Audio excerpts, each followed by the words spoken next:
Donc, immense joie à l'annonce de la victoire de Valentine.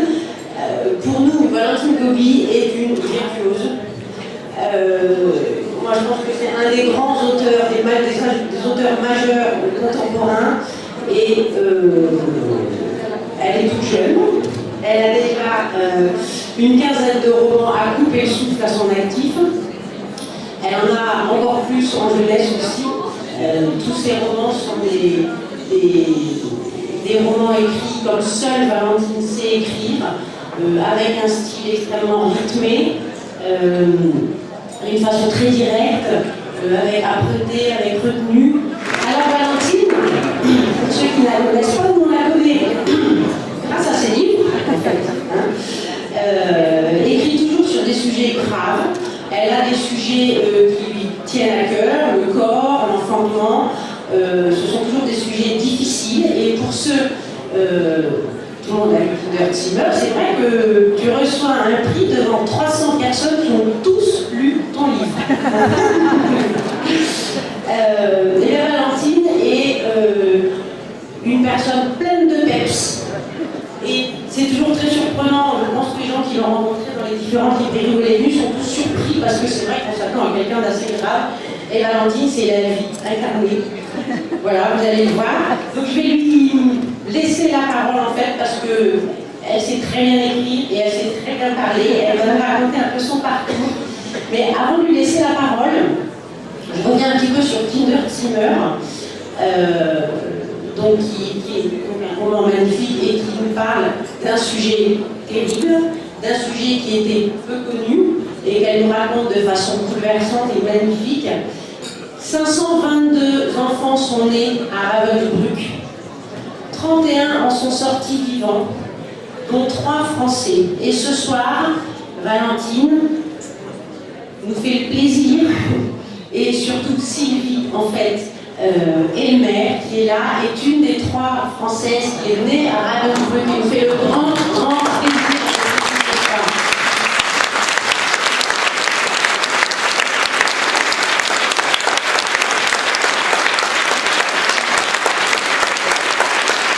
Je vais laisser la parole. Valentine. Bonsoir. Après tous ces discours, j'ai l'impression d'avoir un peu le souffle coupé alors que j'ai rien dit. Mais oui, c'est vrai que c'est très impressionnant de vous voir là. En plus, je suis climatité, j'ai vraiment l'impression d'être à la tribune, toute seule. Il faut savoir que, en fait, je suis chez moi. C'est-à-dire que je suis venue à pied. Ça m'a pris 10 minutes. D'habitude, c'est toujours moi qui vais chez les gens parce qu'il paraît que j'habite loin. Et là, ça fait 3 ans que j'habite ici. Et ce soir, je me sens vraiment absolument anieroise, vous voyez. Ça me fait très plaisir. C'est très émouvant pour moi de voir tout cela. Parce que c'est vrai que les libraires ont beaucoup porté ce livre, de toute façon m'ont beaucoup soutenu depuis que je publie, mais particulièrement avec Kinderzimmer, qui a été encouragé par plusieurs prix, et évidemment c'est la plus belle des récompenses, parce que Kinderzimmer c'est un livre qui parle de l'esprit de résistance. C'est ça le vrai sujet du livre. Et ici on est tous des résistants. Le livre c'est un objet fragile, comme l'être humain, qui demande à être vraiment porté, soutenu sans faille, ce que font les libraires, et particulièrement évidemment la librairie indépendante, que je ne remercierai jamais assez pour le formidable travail qu'elle fait. C'est parce que si vous êtes là, je sais que c'est eux. Hein. Alors merci à vous et merci à eux, vraiment j'aimerais bien qu'on les applaudisse.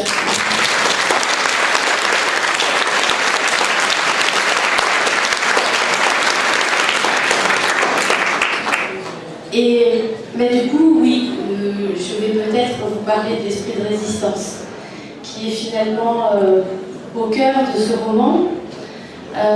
Il faut savoir que quand on découvre un sujet pareil, on a toujours la tentation de se dire « j'ai entre les mains une matière extraordinaire, à soi seule elle mérite un projet ». Mais quand on est romancier, quand on est artiste, on sait qu'un sujet, ça ne fait pas un objet d'art. On sait aussi que quand des témoins sont vivants, ce qui est le cas, les témoins ont une parole, et que la question de savoir pourquoi un artiste, un romancier peut s'emparer d'un sujet comme celui-là, ça pose finalement la question de la finalité de l'art, le questionnement de ce que peut l'art par rapport au réel, et tout de suite on entre vraiment dans un questionnement qui est d'une grande intensité, d'une grande ambition, et qui va dépasser le sujet dont on parle. Alors ce sujet-là, il est venu à ma rencontre, je dois dire. Je suis très passionnée par la Deuxième Guerre mondiale, c'est mon 3e roman autour de la Deuxième Guerre mondiale, mais j'ai rencontré quelqu'un un jour qui était né à Ravensbrück. Alors ce n'est pas Sylvie que vous venez de voir, c'est un de ces 3 bébés français qui s'appelle Jean-Claude Passera et dont la naissance m'a beaucoup étonnée. Non parce qu'il était né dans un camp comme celui de Ravensbrück, qui, je le rappelle, comptait 130 000 femmes en tout, et forcément parmi elles, femmes de toute nationalité, des femmes enceintes. La moyenne d'âge de ces femmes était de 20 à 22 ans, et statistiquement, évidemment, il y avait parmi elles beaucoup de femmes enceintes arrachées à leur vie ordinaire. Ce sont des déportées politiques, ce sont des femmes combattantes qui étaient des mères, qui étaient des épouses, qui étaient des femmes au travail, et qui ont été arrachées à leur vie du jour au lendemain. Donc, le fait qu'il y ait eu ces naissances n'est pas en soi un sujet d'étonnement. Ce qui est très étonnant, c'est que des enfants soient sortis vivants d'un lieu pareil. Et quand on parle des 522 que tu as mentionné tout à l'heure, je lis, on parle d'une période très restreinte. C'est septembre 44 à avril 45, et c'est justement la Kinderzimmer. Et tout ça, je vous le dis après coup, puisque je ne le savais pas. Je ne le savais pas parce que Ravensbrück est un camp sans archives qui a demandé un travail colossal, notamment de la part de Germaine Tillion, qui a passé sa vie à rassembler des témoignages et des documents pour tenter de reconstituer ce qu'a été ce camp. Vous imaginez que ces annexes-là, cette Kinderzimmer, qui est à peine une autorisation à ne pas mourir pour ces bébés qui vont naître mystérieusement sans être exterminés pendant les 7 derniers mois de la guerre, alors qu'on avortait les femmes jusqu'à 8 mois, alors qu'on exterminait les petits. Cette chose mystérieuse qui arrive, je m'en suis rendu compte parce que j'ai rencontré ce Jean-Claude Passera. Il y a 2 femmes qui m'ont raconté directement leur histoire, en dehors de ces 3 bébés qui parlent pour leur mère. C'est Madame Poirot, qui est la maman d'un de ces bébés, qui est toujours vivante à Nancy, dans une maison de retraite. Et c'est surtout, et c'est évidemment à elle que je dédie ce prix, que je dédierai tous les prix, que je dédie vos prix individuels, vos lectures, c'est Marie-Josée Chambardelov, qui est cette merveilleuse femme, merveilleuse résistante, qui a été la puricultrice étrange, incongrue et sans faille de ce lieu de mort qu'elle a transformé en lieu de vie, avec l'aide de toutes ces femmes. Marie-Josée Chambardelov était donc la puricultrice, elle avait 20 ans. Elle n'a cessé de combattre toute sa vie contre l'enfance maltraitée. Et aujourd'hui encore, elle n'est pas là ce soir parce qu'elle est avec 2000 étudiants à Toulouse. Voilà, alors un sujet comme ça, je vous l'ai dit, ça ne fait pas un roman, ça ne fait pas de la littérature, il faut un projet littéraire. Et ce projet littéraire, ça m'a pris 2 ans et demi en fait de l'élaborer parce que j'avais ce doute sur ma légitimité qui ne m'a pas quittée pendant 2 longs mois. Je ne vais pas vous raconter tout ce par quoi je suis passée parce qu'on est encore là demain matin, mais je dirais que la première des choses, c'est qu'on ne peut pas écrire sur quelque chose qui ne nous appartient pas. Quand on écrit l'histoire d'un autre, c'est qu'on s'est trompé. On ne peut parler que de soi. Et comment se projeter dans une histoire pareille quand on est une personne de la 3e génération comme ça qui n'a pas même de mémoire familiale. Et bien, comme je vous le disais tout à l'heure, pour moi, la leçon de cette Kinderzimmer est une leçon de résistance. Que peut-on face à l'horreur, face à la barbarie? Tout, à condition d'être ensemble. À condition que ce soit le collectif qui nous rassemble. Qu'est-ce que l'héroïsme? C'est aussi la grande question de cette Kinderzimmer, parce qu'on est là avec des femmes qui finalement sont des femmes ordinaires. On vous parle de Geneviève de Gaulle, on vous parle de Germaine Tillion, on vous parle de femmes qui étaient politiquement extrêmement armées, qui étaient des militantes, qui étaient des érudites, qui avaient une colonne vertébrale extraordinairement solide. Mais on vous parle aussi de gens qui passaient des messages, des gens arrêtés à la place d'un frère ou d'un père, des gens qui ont caché quelqu'un et qui se sont retrouvés dans les mêmes conditions barbares. Ce sont des gens ordinaires, ils sont devenus des héros. Ça n'était pas programmé dans leur gène. C'est des actions qu'ils ont menées qui ont fait d'eux des héros, et ils ont pu les mener parce qu'ils étaient ensemble. C'est l'immense leçon de la Kinderzimmer. que d'avoir réussi à sauver 31 vies. Et ces bébés-là, dont on peut se désoler qu'ils soient si peu nombreux, je crois, sont une source de lumière incroyable, parce que combien de mères ont-ils sauvés? Combien de femmes ont-ils sauvés? Il y a eu cette chose extraordinaire à la Kinderziehmer qui a été que le lien exclusif que nous connaissons entre la mère et l'enfant, qui est le lien maternel tel qu'il existe en Occident, s'est transformé en quelque chose qui ressemble beaucoup plus à cette maternité collective qu'on trouve notamment en Afrique, avec cette communauté de mères et cette communauté d'enfants dans laquelle l'enfant n'appartient plus à la mère, ni la mère à l'enfant, c'est la vie qui appartient à tous. Les mères sont mortes, les enfants sont morts, et néanmoins la vie a continué parce que ces femmes-là ont pensé qu'ensemble, elles pouvaient continuer à laisser cette petite flamme allumée dans les ténèbres.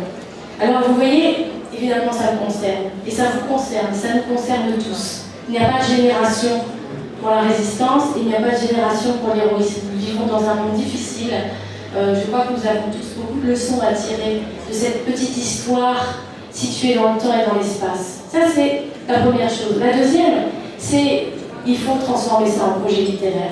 Et j'ai été très très touchée parce que j'ai entendu tout à l'heure sur la langue. Évidemment, s'il n'y a pas de langue, il n'y a pas d'écriture, il n'y a pas de roman. On peut écrire un essai, on peut être un témoin à écrire aussi, mais pourquoi écrire un roman? Je crois que là, c'est vraiment la question centrale. Maintenant que je n'ai pas trouvé cette réponse, je n'ai pas pu écrire. Et il y a eu cette chose très étrange qui s'est passée, c'est que Marie-Josée Chambard-Delove, donc la puéricultrice qui m'a reçue chez elle avec beaucoup de générosité, avec qui j'ai beaucoup parlé, me racontait son histoire, qui était une histoire extrêmement émouvante. Je sentais bien une volonté de transmission, et ça marchait, parce que c'était elle le document. J'avais pas de papier, il n'y avait que la mémoire. Et en même temps, je me sentais séparée d'elle, écrasée. Il y avait entre nous un abîme vraiment insurmontable.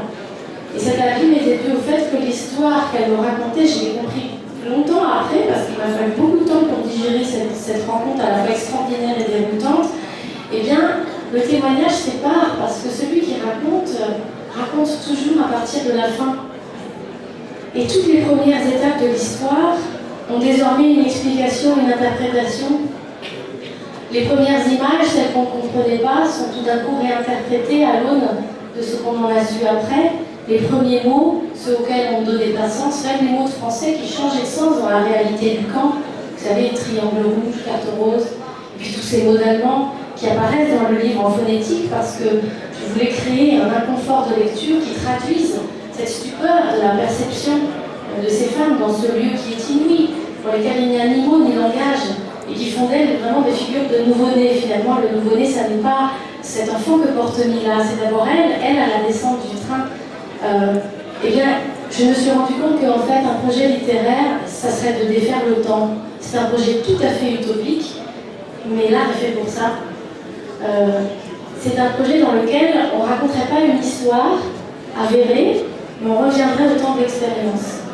On reviendrait dans un temps dans lequel il n'y a pas de projection possible, ni dans le temps, ni dans l'espace, dans lequel on ne connaît pas la fin de l'histoire, dans lequel tout est surprise, découverte et stupeur, aussi bien à l'intérieur du corps que le dehors, puisqu'on parle de très jeunes femmes qui n'ont aucune expérience quasiment de l'amour, évidemment de la maternité, pour lesquelles tout est territoire inconnu et étranger. Et je me suis dit que là, on pouvait se tenir ensemble sur un territoire comme celui-là, moi qui ignore tout de cette expérience vécue, et elle, Mila, mon personnage, mais elle, Marie-Jo, qui le jour où elle est descendue du train, n'avait pas non plus la moindre idée, la moindre expérience de ce qui allait lui arriver. Alors, c'était raconter l'histoire autrement, par la perception des événements et non par les événements eux-mêmes, en reconstruisant une histoire qui n'est plus un témoignage, qui n'est ni au-delà, ni en ça, qui est autre chose, qui est quelque chose qui est impossible à dire, impossible par le témoin, Marie-Jo en convient, seulement possible par un créateur, et j'ai eu l'immense chance d'avoir la confiance de cette femme pour le faire. On l'avait fait à côté, sur le même chemin, non pas dans l'idée évidemment d'une concurrence des récits, mais dans l'idée que la transmission et la lutte contre l'oubli, ça nécessite aussi l'art. L'art a une place dans l'histoire et dans la transmission. Et du coup, le projet littéraire de ce livre, ça a été ça. Comment écrire l'histoire de cette Kinderzimmer à l'hyper-présent. J'ai ouvert le livre sur un prologue qui a été vraiment la clé à partir de laquelle j'ai pu écrire au terme de 2 ans et demi de recherche. Et cette clé-là, c'est une jeune fille qui interrompt le récit d'une femme qui est en train de témoigner et qui pose cette question très simple. Elle vient de dire nous marchons jusqu'à Ravensbrück et la jeune fille demande mais vous saviez que ça s'appelait Ravensbrück? Et là, une brèche dans le temps s'ouvre qui rend possible le roman. Voilà. Et tout au long de cette grande aventure humaine et littéraire, j'ai eu la chance d'être accompagnée par des gens formidables qui continuent à être là. Vous voyez, Sylvie est là. Elle me fait la grande amitié d'être là avec son mari. Eh bien oui, nous avons surmonté l'abîme. Voilà, merci.